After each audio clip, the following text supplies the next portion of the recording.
Olá e bem-vindo. No vídeo, mostrarei como alterar o PIN do cartão SIM no Samsung Galaxy S25 Ultra.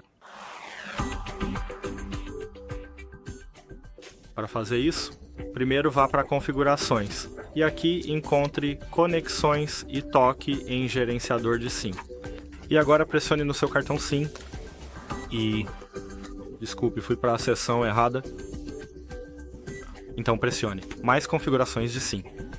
E aqui entre em Segurança do cartão SIM. E agora, como você pode ver, você tem a opção de mudar o PIN do cartão SIM. Então basta pressionar isso, inserir o PIN atual do seu cartão SIM e inserir um novo. Vou entrar no mesmo.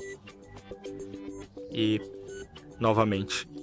E como você pode ver, o PIN do SIM foi alterado. Com sucesso. Então, se você gostou deste vídeo, curta, inscreva-se e obrigado.